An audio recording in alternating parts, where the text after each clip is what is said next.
Hello दोस्तों, हिंदी की Hindi channel में आप सभी का स्वागत है। तो दोस्तों, आज की इस वीडियो में हम बात करेंगे मेरी असफलताएं के बारे में। तो जैसे कि हम ये संपूर्ण टॉपिक जो है पढ़ रहे हैं, बाबू गुलाब राय जी की ये आत्मकथा है, जिसमें उन्होंने अपने संपूर्ण जीवन के बारे में बताया है कि किस प्रकार जो है उनके जीवन में क्या क्या चीज़ें घटित हुई। जन्म से लेके उन्होंने इसमें अपने जीवन की एक एक घटनाओं का जिक्र किया है। तो इसकी प्लेलिस्ट भी मैंने आप सभी के लिए बना के दे दी है, तो आप उसमें भी चेक कर सकते हैं और आगे की जो है स्टोरी हम पढ़ते चले जाएंगे। तो आज जो हम इसमें पढ़ रहे हैं वो है छतरपुर में मेरे 18 वर्ष। तो पिछले में हमने पढ़ा कि किस प्रकार से उनकी जो नौकरी है वो छतरपुर में जो है लग गई। तो अब आगे जो है आप इसके बारे में पढ़ेंगे कि छतरपुर में जो है उनके 18 वर्ष किस प्रकार गुजरे, उनके साथ बीच में क्या क्या घटित हुई। तो चलिए पढ़ते हैं। सेवा धर्म परम गहनो योगी नाम प्यगम्य। छतरपुर में मेरे 18 वर्ष यानी नौकरी के उन्होंने जो 18 वर्ष अपने छतरपुर में बिताए हैं उसका विवरण है। नौकरी की जड़ें बहुत गहरी नहीं बदलाई जाती। देशी रियासतें तो अस्थायित्व के लिए बदनाम है। कुछ लोगों का कथन है वहां के मुलाजिम घड़ी घड़ी की खैर मनाते हैं।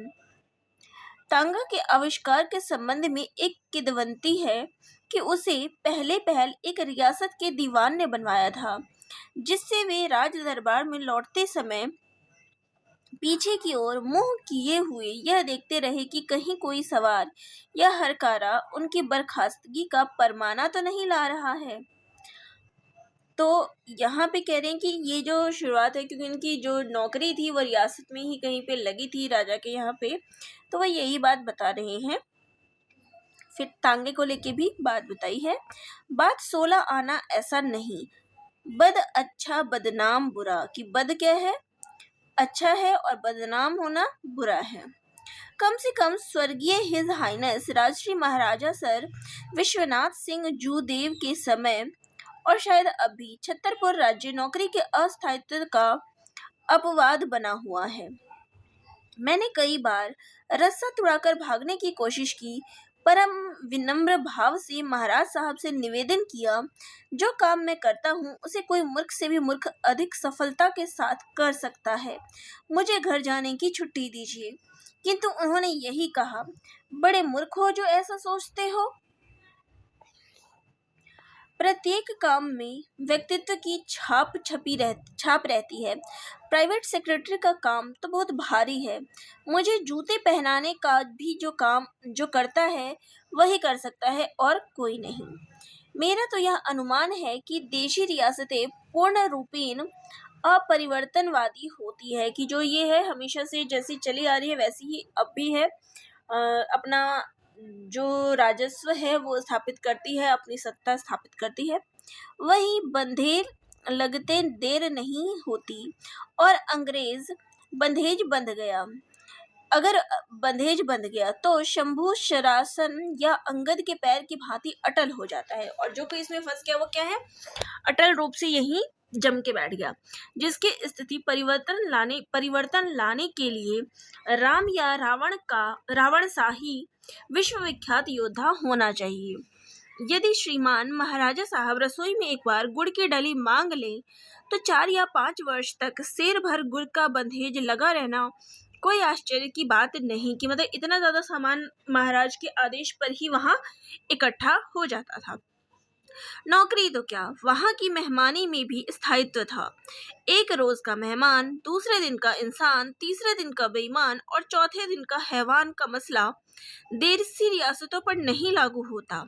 वहां के मेहमान समय की अनंतता में विश्वास रखते हैं, यानी जितना ज्यादा वो समय बिताए उतना अच्छा। मेरी नियुक्ति के पश्चात भी 1.5 वर्ष तक मेरा लाग यानी कि भोजन सामग्री ईश्वर के प्रेम की भांति नित्य प्रति सूर्योदय के साथ आती रही। अब नागरिक स्थिति वैसी नहीं है। मितव्ययता की कंची मेहमानों को शीघ्र ही पतंग काट देती है। तो अब क्या है, लोग मेहमान को 2 दिन भी पसंद नहीं करते, लेकिन यहाँ पुराने समय की बात है तो उस समय खूब खातिरदारी इनकी हुई। ब्राह्मण वृत्ति धारण करते हुए भी मुझ में पूरा ब्राह्मणत्व नहीं आया था। मेरा उदर प्रेम पयोधि की भांति नाप जोक के बाहर न था, जिसके संबंध में अन्नपूर्णानंद जी के शब्दों को कहा जा सकता है। दावा बहुत है इल्मे रियाजी में आपको, बामन का पेट आके जरा नाप दीजिए, कि ब्राह्मणों का पेट जो है वो कभी नहीं भरता। भोजन सामग्री सम्मान के अनुरूप निश्चित होती थी, किंतु सम्मान पाने पर जठराग्नि प्रायः मंद पड़ जाती है। कि मतलब उनको इतना ज्यादा सम्मान मिलता था कि वो अपनी भूख को भी खत्म समझ लेते थे। घन क्षय दिव्यति जठराग्नि, किंतु इसका उल्टा भी बहुत अंश में ठीक है। धन संचय होने पर जठराग्नि मंद हो जाती है। उसके पूर्ण प्रज्वलित होने पर भी मेरे लिए 1.5 सेर आटा और 1.5 पाव घी भस्म कर देना टेढ़ी खीर ही था। उससे पीर बर्फी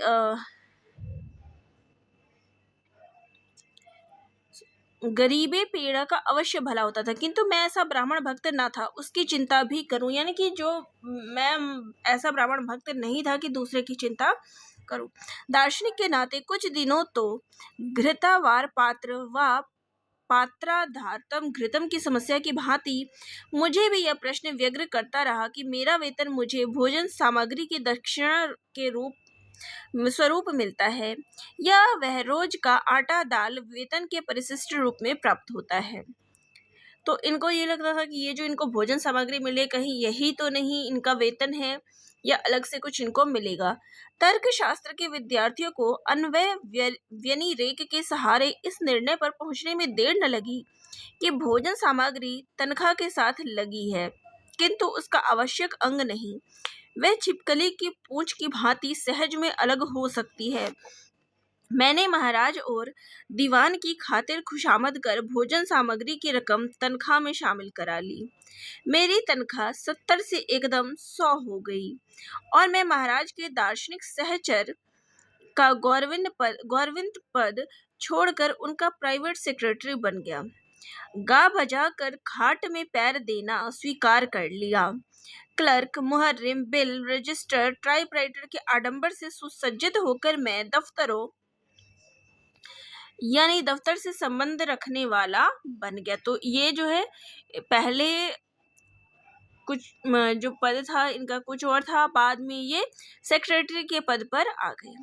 पीछे मुझे श्री शिव कुमार शर्मा जिन्हें हम लोग गोस्वामी जी कहा करते हैं असिस्टेंट मिले, लेकिन मैं अपनी अधिकार लोलुपतावश उन्हें पर्याप्त काम ना दे सका।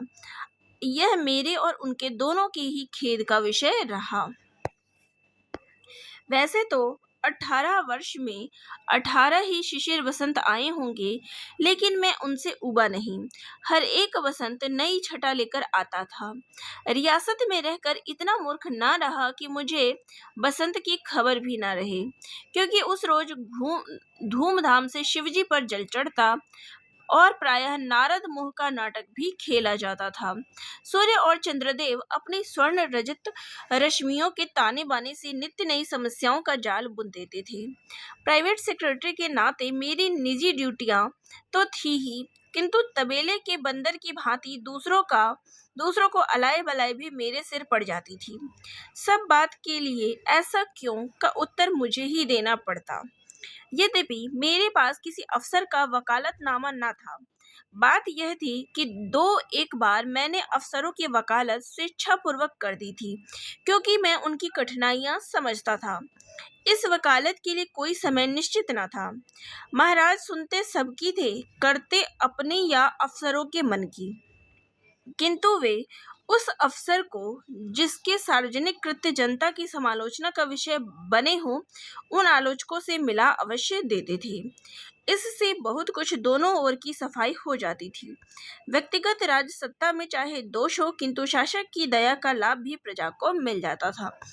तो दोनों ही तरफ से महाराज जो है इसका निर्णय लेते थे। तो वहाँ की जो शासक थे उनका वर्णन इसमें किया है। मेरे कर्तव्य 2 प्रकार के थे, एक खासगत के, दूसरे रियासत के संबंध रखने वाले। खासकर के संबंध रखने वाले कामों में महाराज के पत्र व्यवहार में मदद देना, बिलों और पर्चों पर दस्तखत करना, मेहमानों की खातिर और उन्हें महाराज से मिलाना, मोटरों, घोड़ों और गायों के खर्च का हिसाब रखना आदि बहुत से काम शामिल थे। रियासत से संबंध रखने वाले कार्यों की भी सूची कुछ कम न थी। पत्र लेखन में महाराज स्वयं बड़े कुशल हस्त थे। लेख उनका बड़ा सुंदर था, फिर भी आवश्यक चिट्ठियों का मसौदा तैयार कराकर वे अपने प्राइवेट सेक्रेटरी का अस्तित्व सार्थक कर देते थे। यानी खुद महाराज को बहुत अच्छा आता था, लेकिन वो फिर भी अब जो लेखक हैं उनको देते थे। महाराज के पत्र लेखन का कार्य गर्मियों में प्रातः काल के 4 बजे से और जाड़ों में 5 बजे से प्रारंभ होता था। महाराज स्वयं चिट्ठी पर मुहर लगाते थे, किंतु कभी कभी यह काम मेरे सुपुर्द हो जाता और वह मुझे मसौदा तैयार करने से भी अधिक दुष्कर मालूम होता था। प्राइवेट सेक्रेटरी का सबसे कठिन कार्य था मेहमानों की खातिरदारी और विदाई। यद्यपि इस कार्य का अधिकांश भार पंडित माधव मिश्र और पंडित राम नारायण पर रहता था, तथापि इस कार्य में गुत्थियां पड़ जाने पर उन्हें सुलझाने के लिए प्राइवेट सेक्रेटरी का ही आवाहन किया जाता। महाराज के अतिथियों के आने की तो तिथि निश्चित रहती थी, किंतु जाने की सदा अनिश्चित। तो मेहमान आते तो थे फिक्स डेट पे, लेकिन जाते थे वो हमेशा अपने मन से, या फिर अनिश्चित कोई तिथि नहीं रहती थी। तिथि को पीछे हटाने में पंचांग के 5 अंग तिथि, वार, योग, नक्षत्र, करण तथा दिशाशूल, व्यक्तिपात, चंद्रमा बहुत कुछ सहायता देते थे। कभी कभी धोबी कपड़ा देने में देर कर इस पुण्य कार्य में सहयोग दे उनको 2-1 दिन क्षीण पुण्य होने से बचा लेता था। मेहमानों को रियासत की मोटर से स्टेशन पर उतरने पर क्षीणे पुण्य मर्त्य लोक विशंति का प्रत्यक्ष अनुभव होता होगा। मुझे भी नौकरी छूटने पर 2-4 दिन ऐसा ही लगा था। बहुत से लोगों का मेहमानी एक तरह का पेशा बन गया था। वे 6 महीने रहकर साल भर का बंदोबस्त कर लेते थे। रियासत उनके लिए कामधेनु थी, जो उनकी इच्छाएं जो है पूरी कर देती थी। महाराज भी इस फिजूल खर्ची से खुश न थे, किंतु आंखों का शील संकोच नहीं तोड़ना चाहते थे। बेमुरवत्ती का काम दीवान और प्राइवेट सेक्रेटरी का था। वे लोग भी बिना शांति भंग किए काट-छांट कर सकते थे, करते। ऐसे मेहमानों में आत्मसम्मान की मात्रा बहुत अधिक थी। वह छुई-मुई से भी अधिक परिकल्पनाशील था। उसकी रक्षा करना हम लोगों का धर्म था। यूरोपियन मेहमानों में कुछ तो अफसर लोग होते थे और कुछ गैर अफसर। यद्यपि अफसरों के आने पर रियासत के अधिकारी वर्ग की दौड़ धूप और चिंताओं का भार बढ़ जाता था, तथापि उनके आने और जाने की तिथि निश्चित होने के कारण वह भार कुछ हल्का हो जाता था। राजनीतिक विभाग के अफसर लोग मिष्टभाषी, कार्यकुशल, वाक्पटु, कायदे कानून के पाबंद, मान अपमान के संबंध के संवेदनशील, अपने यानी कि ब्रिटिश सरकार के मतलब में चौकस और प्रायः राजा के हित चिंतक होते हैं। अधिकार प्रियता, शिकार, कैंप की सुविधा और मोटर तांगों की यदा कदा की बेकार इनकी कमजोरियां कही जा सकती है। सौभाग्यवश महाराज की वैष्णव प्रवृत्तियों के कारण मुझे शिकार में सहयोग नहीं देना पड़ा। तो क्योंकि महाराज जो थे वो वैष्णव थे, तो वो शिकार नहीं करते थे, इसलिए इनको इसमें भाग नहीं लेना पड़ा। गैर सरकारी मेहमानों में हर एक टाइप के लोग मिलते हैं। कुछ तो थे अफसर मलबेनी और फादर डगलस के से साधुवृत्ति वाले, जिन्हें नर भूषण लोचन सुखदायक कह सकते हैं। वे ना ऊधों के लेन में थे, ना माधो के देन में, और सदा प्रसन्न रहते थे। कुछ लोग गेस्ट हाउस को पाकशास्त्र की प्रयोगशाला बनाए रखना ही अपना दैनिक कर्तव्य समझते थे। एक महाशय तो कट ग्लास के एक अदद की इजाजत लेकर अपने स्वार्थ से ग्लास का समूहवाचक अर्थ लगाकर रियासत को उसकी रक्षा के भार से मुक्त करना चाहते थे। एक देवी खजुराहे की प्रस्तर मूर्तियों को अपनी एकांत साधना का विषय बनाना चाहती थी। ऐसे लोगों से झगड़ा करना भी प्राइवेट सेक्रेटरी के पुनीत कार्यों में ही था। यद्यपि जब पूजा और अनुष्ठान का भार मेरे ऊपर न था, तथापि उसके छींटों से मैं अछूता न रहता था। उस विभाग का खर्च देखकर तो मेरी वाणिक बुद्धि कभी कभी विद्रोह करने लगती थी। फिर भी इतना संकोच था कि सब कार्य विधिवत होता था।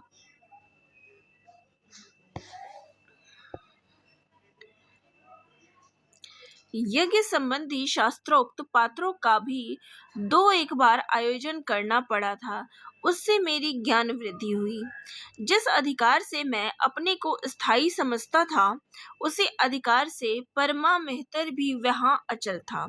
2 बार सारी तपस्या को तुला में रखकर ही मैं 2 मोटर ड्राइवर को निकलवा सका। 1 महीने 1 टायर और 4 ट्यूब का उन लोगों ने बंधेज सा बांध लिया था। उनका मील नापने का यंत्र सदा आउट ऑफ ऑर्डर रहता था। उनका ऐसी कोई आवश्यकता न थी जो मोटर कार से पूरी ना हो सके। मोटर के हुड के लिए नारियल का तेल मिलता था, जो उनके केश कलाप को संभालने में भी काम आता था।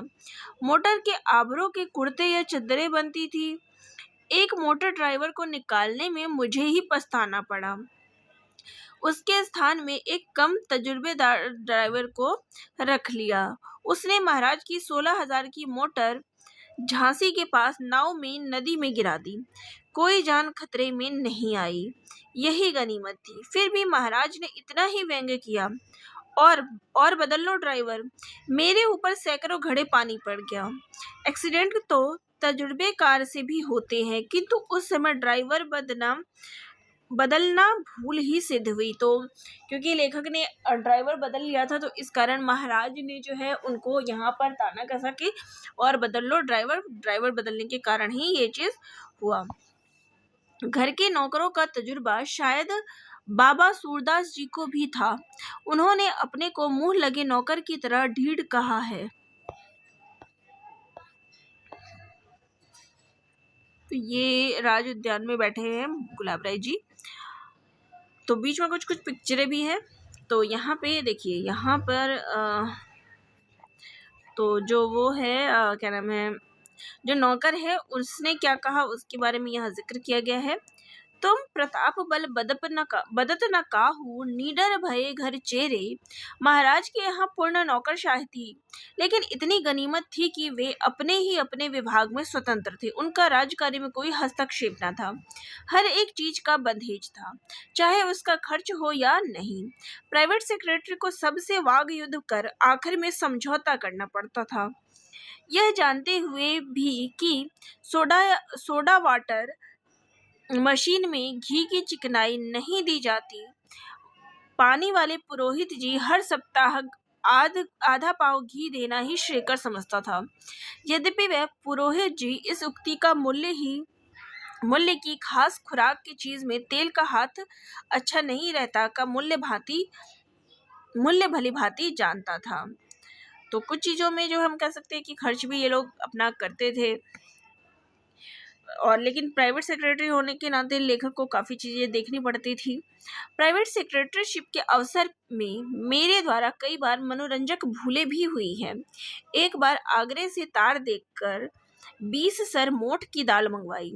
मेरा अधिक दोष तो न था, किंतु आगरे से ही मंगाने के कारण रियासत के हित चिंतक जो वहाँ रहते थे, उसे दाल मोठ समझा। 20 सेर दाल मोठ आ गई। भाग्य से डायबिटिक लोगों की कमी न थी।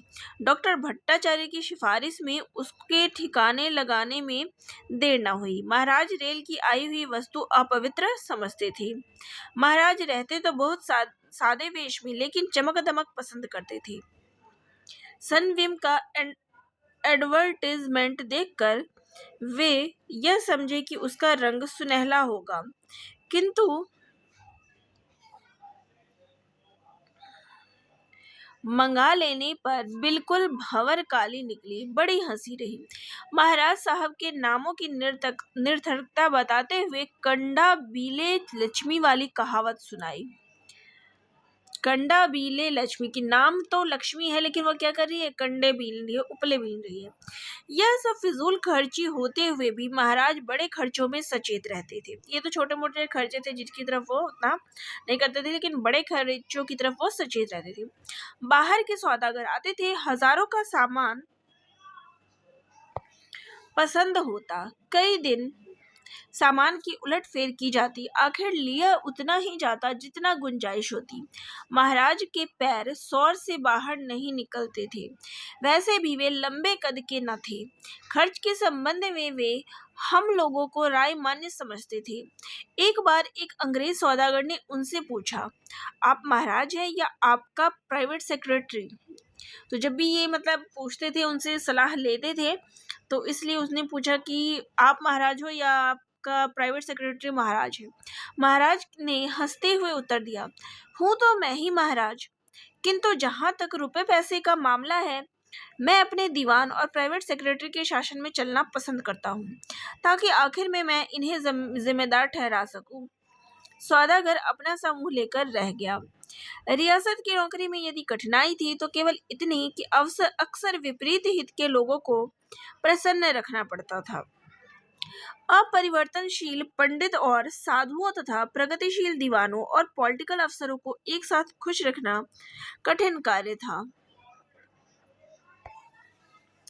यद्यपि दीवान और महाराजा और पॉलिटिकल एजेंट में कोई विशेष संघर्ष तो नहीं रहता था, तथापि इन दोनों की रुचि के बीच में संतुलन रखकर ही कोई उच्च राज कर्मचारी सफल हो सकता था। मैं नहीं कह सकता इस संतुलन में मैं कहाँ तक सफल रहा।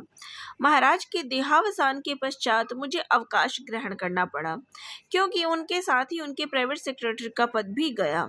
मुझे 18 वर्ष में 20 वर्ष के हक की पेंशन मिल गई। इसके लिए मैं अधिकारियों का अनुग्रहित हूँ।